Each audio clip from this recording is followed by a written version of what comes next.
तो जो pop operations हैं वो किस तरीके से वर्क करेगा अब हम वो सीखेंगे यहाँ पे। तो सबसे पहले तो लॉजिक पे पहुंच जाते हैं, भाई लॉजिक काम कैसे कर रहा है वो देख लेते हैं।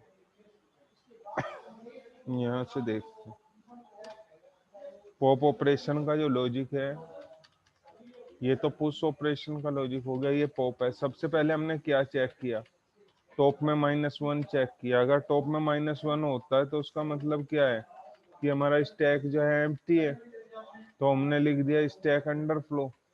एल्स पार्ट में क्या होगा, अगर मान लो वैल्यूज हैं हमारे पास काफी सारी स्टैक्स में, तो जो भी सबसे ऊपर वैल्यू है उसको रिमूव कर लेंगे स्टैक से, और फिर जो हमारा टॉप है, टॉप हमेशा उस वैल्यू को पॉइंट करता है जो स्टैक में सबसे ऊपर है। जैसे मान लो 4th नंबर की वैल्यू थी, वो हमने डिलीट कर दी, तो अब ऊपर कौन सी वैल्यू बची, 3 नंबर, तो हमने टॉप को 3 पे लेके आना है, तो हमने इसको एक रिड्यूस कर दिया। देन जो हमने प्रिंट किया था, जो हमने वैल्यू डिलीट की थी और वैल वेरिएबल के अंदर रखा था, अब हमने उसको प्रिंट कराना है। होगा क्या, जो ऊपर वाली वैल्यू है वो डिलीट होगी, उसको अब हम देखने वाले हैं। रन करते हैं यहाँ पे। फर्स्ट हम चॉइस डालते हैं 1, यानी इंसर्शन करने जा रहे हैं। देन फिर 1 डालते हैं, कई कई सारी वैल्यू डाल लेते हैं। यहाँ पे 13 हो गया, फिर 1 डालते हैं, एक वैल्यू और हम डलवाते हैं, 14 हो गया, फिर एक वैल्यू और डलवाते हैं, 15 हो गया, बस लास्ट हो गया। अब इसको डिस्प्ले कर लेते हैं। तो हमारे पास वैल्यू क्या हो गया, 15 जो सबसे लास्ट में डाला था सबसे पहले प्रिंट हुआ, देन 14, देन 13 और लास्ट हो गया 12। अब मैं इसमें से डिलीट करूंगा, यानी पॉप ऑपरेशन जब परफॉर्म करूंगा तो यहाँ पे चॉइस डालनी है 2। अब हमारे पास वैल्यू कितनी हुई डिलीट, 15, क्योंकि 15 सबसे लास्ट में हमने पुट की थी इसमें। अब एरे हम देखते हैं हमारा जो स्टैक है उसकी क्या स्टेटस है, तो यहाँ चॉइस कर देते हैं 3। देखो यहाँ से 15 हट गया, 14, 13, 12। अब इसके लॉजिक पे आ जाते हैं, लॉजिक कैसे वर्क करता है। ठीक है, लॉजिक सर पे हमने वर्क। सर हाँ बेटा, हेलो। पूछ रहे हो कुछ। हाँ सर पूछ रहा हूँ सर। हेलो। हेलो हाँ सर पूछ रहा हूँ। हाँ बेटे बताओ। हाँ सर, अगर मान लिया इसमें तो ऐसा हुआ कि भाई जैसा टॉप में आपने क्या करा भाई, पुश से हमने क्या करा इंसर्ट कर दिया, और पॉप से हमने डिलीट कर दिया। तो सर पॉप से अगर मान लिया हम टॉप जो एलिमेंट है उसको डिलीट नहीं करना चाहते सर, हम बीच में पॉप से किसी ऑपरेशन एलिमेंट को बेटे डिलीट डिलीट करना के चाह लिए रहे है। मैं। जब भी हम इसमें नहीं। फिक्स हैं, इन ऑपरेशंस को हम बदल नहीं सकते, जो जिसका फंक्शन है वो ही करवाना पड़ेगा। पुश से इंसर्ट होगा, पॉप से डिलीट होगा, ये फिक्स ऑपरेशन है, पहले से हाँ डिफाइन। सर, तो हम डिलीट जो एलिमेंट है सर वो हम टॉप वाले एलिमेंट को नहीं चाहते, हम तो बीच में ऊपर से वाला चाहे नहीं एरे चाह के रहे हैं। बीच में जो। हाँ तो सर। फिर एरे का कॉन्सेप्ट ही ये है कि जो टॉप से इंसर्शन, टॉप से डिलीट, फिर वो एरे नहीं, स्टैक नहीं रहेगा। अगर आप डिलीशन कोई बीच का वैल्यू करा रहे हैं तो वो स्टैक रहेगा ही नहीं। हम्म। स्टैक का अच्छा, नियम मतलब ही है स्टैक में कि नहीं टॉप होता से सर। इंसर्शन, टॉप से डिलीशन। एक हमने ऐसा स्ट्रक्चर बनाया जिसमें टॉप से इंसर्शन और टॉप से डिलीशन हो रहा है, तो उसका नाम स्टैक रखा हुआ है। अगर हम कहीं और से डिलीट करते हैं तो फिर वो स्ट्रक्चर स्टैक नहीं रहेगा। अच्छा जी, मैं तो यही पूछ रहा था कि स्टैक में ऐसा हाँ, भी हो स्टैक जाता में है क्या सर? कंपलसेशन है कि आप टॉप पे इंसर्ट करोगे और टॉप से ही डिलीट करोगे, बीच से डिलीट नहीं कर सकते। उसके एस्पेक्ट हमारे ठीक है। अलग है कि हमें बीच से डिलीट करना ठीक है तो है। कैसे करेंगे। ओके ठीक सर। है, स्टैक में ठीक हम है सर। चेंज नहीं कर सकते इस एस्पेक्ट को। ये ऐसे ओके। ही हमें तैयार करना है कि जो माइंड अपना सेट रखना है कि पॉप ऑपरेशन क्या करता है और पुश क्या करता है। इसमें हम चेंजेस नहीं करेंगे अपनी तरफ से कुछ भी। तो अब हम आ जाते हैं वापस अपने लॉजिक पे। इसको हटा देते हैं, यहाँ पे जगह मिल गई हमें, इस पे करते हैं अब हम काम। हमारे पास जो सिचुएशंस हैं, सबसे पहले हमें डायग्राम सीखना है। एक तो डायग्राम ये याद रखना है कि जब हमारे पास कुछ वैल्यूज हैं स्टैक के अंदर, जब हम डायग्राम याद रखेंगे तब हमें जो है लॉजिक आसानी से बना पाएंगे।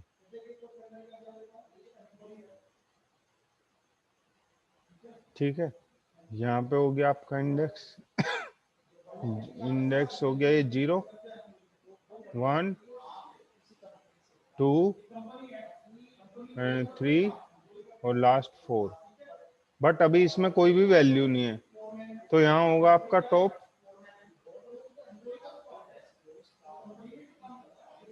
-1,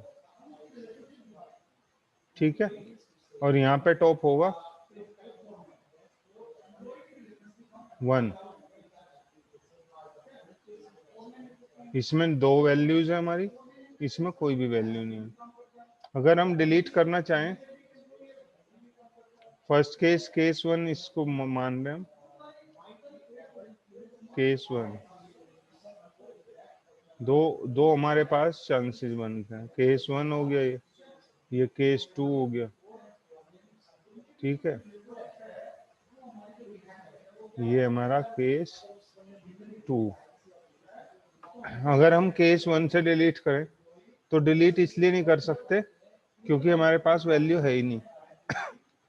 तो सबसे पहले तो हम यही चेक करते हैं पॉप ऑपरेशन में, if top equal to -1, then right, क्या करेंगे हम यहाँ पे प्रिंट एफ, यहाँ पे लिखेंगे अंडरफ्लो, स्टैक अंडरफ्लो। अंडरफ्लो का मतलब है कि स्टैक के अंदर कोई वैल्यू नहीं है। एल्स पार्ट में अब हम आ जाते हैं एल्स पार्ट, यानी एल्स का मतलब केस नंबर 2, इसकी हम बात कर रहे हैं। ये एल्स हमेशा केस 2 को पॉइंट करेगा, ये, और ये हो गया हमारा केस 1। यहाँ पे हमारे पास 2 वैल्यूज हैं, तो जी इसका मतलब हम डिलीट भी कर सकते हैं। डिलीट हमेशा टॉप से ही होगी,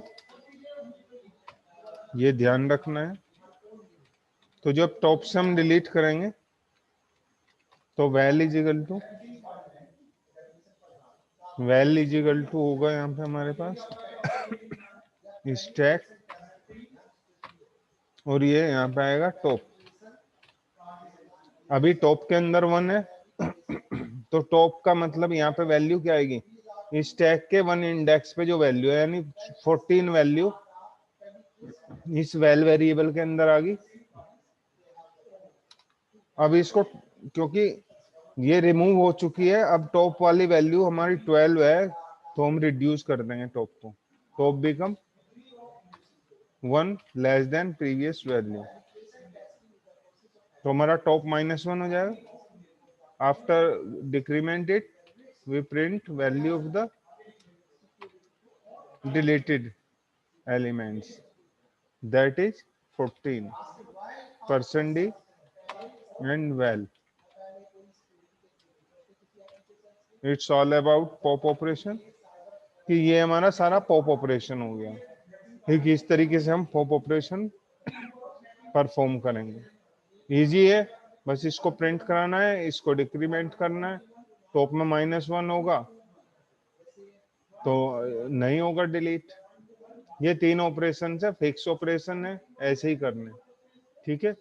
नाउ अब हम जो है एप्लीकेशन की बात करते हैं कि भाई एप्लीकेशन जो है, ये जो हम स्टैक सीख रहे हैं, इसका एप्लीकेशन क्या है रियल लाइफ में, कहाँ पे ये यूज होता है।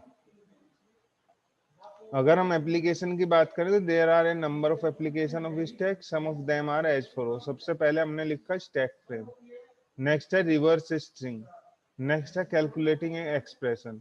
जब भी हम कंप्यूटर में कोई मैथमेटिकल एक्सप्रेशन लिखते हैं, देन क्या होता है कि जो कंप्यूटर है वो कुछ कैलकुलेशन परफॉर्म करता है और तब जाके हमें फाइनली रिजल्ट प्रोड्यूस करता है। तो वो कैलकुलेशन जो है वो कैसे होगी, वो स्टैक के थ्रू होगी। कैसे पता चल जाता है कंप्यूटर को भाई ये ब्रैकेट छूट गया या एक्सप्रेशन में यहाँ गलती है। अब ह्यूमन बीइंग तो पहचान सकता है, ये तो मशीन है, ये कैसे पहचानता है, ये इसी से पहचानता है कि जो ब्रैकेट्स हैं, ब्रैकेट्स स्टैक के अंदर पुट किए जाते हैं और फिर उसका मैचिंग, हम करस्पॉन्डिंग जो मैचिंग है उसको ढूंढते रहते हैं, जहां मिल गया दैट्स गुड। अगर आफ्टर पूरा हमारा एक्सप्रेशन एवेल्यूट हो गया और कोई ना कोई वैल्यू हमारी स्टैक के अंदर बच जाती है, तो इसका मतलब हमारा जो एक्सप्रेशन है वो पूरी तरीके से सही नहीं है, तब वो एरर मैसेज देगा, और एरर मैसेज में देगा कि ये वाला ब्रैकेट आपका मिस है। चलो खैर, वो हमारा जब नंबर आएगा थर्ड वाला तब हम डिस्कस करेंगे। अभी हम डिस्कस कर रहे हैं स्टैक फ्रेम क्या होता है। जब हम कोई जनरली अगर हम बात करें स्टैक फ्रेम की, तो जब हम कोई फंक्शन कॉल करते हैं, जैसे अभी हमने फंक्शन कॉल किया था पीछे, ये 3 फंक्शन कॉल किए थे मेन के थ्रू, एक पुश, एक पॉप, एक डिस्प्ले। कहाँ से कॉल किए थे? ये मेन से हमने कॉल किए थे। मैं अभी दिखा देता हूँ आपको कि पूरा हमारा जो वर्किंग है वो कैसे हो रहा है। ठीक है, एक बार अगर हमें वर्किंग समझ में आ गया, देन ये ऑटोमेटिकली समझ आ जाता है। ये मेन प्रोग्राम है। ठीक है, मेन के अंदर हमने क्या कॉल किया, जैसे हम सबसे पहले हमारा लॉजिक चलता कैसे है, सबसे पहले कंट्रोल आएगा आपका मेन से शुरू होगा, और व्हाइल वन का मतलब है ये एक लूप है जो कंटिन्यूअसली एग्जीक्यूट होना है। देन अगर यूजर 1 डालता है तो कंप्यूटर का कंट्रोल पहुंचता है पुश ऑपरेशन पे। जैसे यहाँ पे से पुश ऑपरेशन मिलता है तो कंट्रोल सीधे यहाँ से जंप करता है और कहाँ पहुंचता है, जहाँ इसकी डेफिनेशन है यहाँ पे, और इसको पूरा कंप्लीट करने के बाद वापिस आपका कंट्रोल पहुंचता है यहीं पे मेन प्रोग्राम में। केस कंप्लीट हो गया, केस 1 एग्जीक्यूट हो गया, तो उसके बाद ब्रेक लगेगा। ब्रेक के बाद आप वापिस लूप में पहुंचोगे। ये व्हाइल लूप जो है फिर से अपने को रन करता है, और रन करने से फिर से आपको वही 4 चॉइस दिखाई देती है। ऐसे ये पूरा लॉजिक चल रहा है। होता क्या है कि ये जो वेरिएबल है ch, इसकी वैल्यू भी मेंटेन रखनी है प्रोग्राम को। कहाँ उसको वापस आना है पुश को, पुश देखिए यहीं पे वापस लौटता है इसी लाइन पे। जब वो काम खत्म हो जाता है, अगली लाइन जो होती है वो ब्रेक मिलती है उसे, तो वापस इसी लाइन पे आना है। ये पता कैसे चलता है यानी वो अपनी जो स्टेट है कहाँ से वो चला था और वापस कहाँ आना है उसको मेंटेन करता है। दूसरा, जो कोई अगर कोई लोकल वेरिएबल है inside the main, then it also be preserve, उसकी वैल्यू को भी प्रिजर्व करेगा, ताकि अगर कहीं हमें जरूरत पड़ती है तो वैल्यू हम रिकवर कर सकें। तो ये सारी प्रिजर्वेशन का जो टास्क है, it will done through the help of stack. और ये सारे इंफॉर्मेशन जो भी मैं बात कर रहा हूँ, रिटर्न एड्रेस हो गया, लोकल वेरिएबल हो गए, वो सारे एक जगह इकट्ठा करता है कंप्यूटर, और एक इंफॉर्मेशन का बंच बनाता है। बंच जानकारी जो है वो एक उसका गड्ढा तैयार करता है, इंफॉर्मेशन इकट्ठी रखता है बंच में, और उसको स्टैक के अंदर डाल देता है। और इस इंफॉर्मेशन को जो हमने स्टैक में डाली, that is known as stack frame. यही है हमारा स्टैक फ्रेम, कि जो इंफॉर्मेशन हमें आगे चल के जरूरत पड़ने वाली है, ठीक है, उसको कहाँ रखेगा ये स्टैक फ्रेम में। अब मैं यहां से मैं बता रहा हूं कि हमने क्या लिखा, program compile from modern high level language make use of stack frame. तो ये जो हमारा स्टैक फ्रेम है, इसमें हमारा क्या होता है, मेंटेन रखता है। ठीक है, स्टैक फ्रेम में मॉडर्न जो हाई लेवल लैंग्वेजेस हैं वो स्टैक फ्रेम का यूज करती हैं। व्हेन एनी प्रोसीजर्स और function is called a number of word, the stack frame is push on to the stack. Number of words क्या है, वे लोकल वेरिएबल्स हैं, कहाँ फंक्शन वापिस आएगा वो है। ठीक है, ये सारी जानकारियां जो हैं उसको बोल रहा है यहाँ पे नंबर ऑफ वर्ड्स, और उसका पूरा नाम क्या है, stack frame. When procedure function return this frame of data is pop of the stack, ये यहाँ से स्टैक से निकाल लिया जाएगा। देखो मैं बता देता हूँ आपको, छोटा सा एक एग्जांपल लेते हैं हम। ठीक है, ये हमारा मेन प्रोग्राम है, ये हमारा हो गया मेन प्रोग्राम, और एक हमारा प्रोग्राम हो गया सब रूटीन्स। ये सब रूटीन्स यहाँ पे मैं लिख देता हूँ इसके, ये है आपका मेन प्रोग्राम। ठीक है, ये हो गया आपका मेन फंक्शन है इसलिए ऐसे लगा दिया। और यहाँ एक हमारा है शो नाम का फंक्शन कॉल किया हुआ है हमने, और जो में कोई वैल्यू शो कराता है, ठीक है। और ये शो फंक्शन की बॉडी है, SHOW। अब क्या होगा यहाँ, जैसे ये हमारी लाइन है 100 जिसपे ये शो फंक्शन लिखा हुआ है, ठीक है। और इसके अंदर हमारे कुछ वेरिएबल भी बने हुए हैं, इंटीजर एक ए लिखा बना हुआ है, और इसमें हमने वैल्यू डाल रखी है 10। और इस ए की जरूरत यहाँ पड़ रही है, सी के साथ ए यूज हो रहा है आफ्टर दिस शो फंक्शन। कैसे चलेगा कंट्रोल ये आ रहा है, ठीक है। देन यहां मिलते ही से ये जंप कर देगा कंट्रोल, ये पहुंचेगा यहाँ। अब ये शो फंक्शन पूरा रन होगा, और रन होने के बाद ये वापस कहाँ पहुंचने वाला है, ये पहुंचेगा आपका वापस यहीं। इस लाइन के बाद इसने फिर अगली लाइन ये चूज करनी, ठीक है। ये एरो जो है ये शो कर रहा है, मैं दिखा देता हूँ, इसको बना देता हूँ कि ये लाइन ये कैसी है। देखो ये चला शुरू में ऐसे, शो फंक्शन आया, कंट्रोल गया यहाँ पे, शो पूरा यूज हुआ, फिर ये रिटर्न से कंट्रोल वापस इधर से इधर, और फिर अभी ये वाली लाइन रन करनी है। अब स्टैक फ्रेम में क्या होगा, ये हमारी स्टैक है, कंप्यूटर की स्टैक। सबसे पहले ये वाला वेरिएबल डाल देगा वो इसके अंदर ए, अगर कोई और वेरिएबल है तो वो भी डाल दिए जाएंगे। तो यहाँ पे हमारा ए इजिकल टू, ये इसने स्टोर कर लिया 10। कारण क्या है इसका स्टोर करने का, जब ये यहाँ से यहाँ जाएगा तो ये वाली जो वैल्यूज हैं, जब भी हम किसी मॉड्यूल से बाहर निकलते हैं तो लोकल वेरिएबल की ये नेचर होती है कि वो खत्म हो जाता है। जब भी हम किसी मॉड्यूल से बाहर निकलते हैं तो होता क्या है, लोकल वेरिएबल का स्कोप होता है विद इन द मॉड्यूल। हम अब शो के थ्रू बाहर जा रहे हैं, अब जैसे ही हम बाहर जाएंगे क्या होगा, जैसे ही हम बाहर जाते हैं तो होगा क्या कि इसके स्कोप से बाहर जाएंगे तो ये वैल्यू खत्म हो जाएगी, लेकिन इसकी तो हमें फिर जरूरत पड़ेगी। तो इसको हमने स्टैक के अंदर स्टोर कर लिया, यहाँ ये है स्टैक। कंप्यूटर अपने आप बनाता है, इसको हमें बनाने की जरूरत नहीं होती, कंप्यूटर ने अपने आप मेमोरी में बनाई हुई है एक स्टैक। ए डाल दिया भाई। अब ये कैसे पता चलेगा कि अगली वाली स्टेटमेंट 101 होगी, ये 100 है तो ये अगली 101 होगी। तो इसका रिटर्न एड्रेस भी ये यहाँ पे डाल देता 101। अब यहाँ से वापिस आएगा। अब ये क्या करेगा, ये तो इसको पूरे को बोलते हैं हम स्टैक फ्रेम, यहाँ से लेके यहाँ तक ये बना स्टैक फ्रेम, ठीक है। इसका नाम है stack frame, STAK stack frame,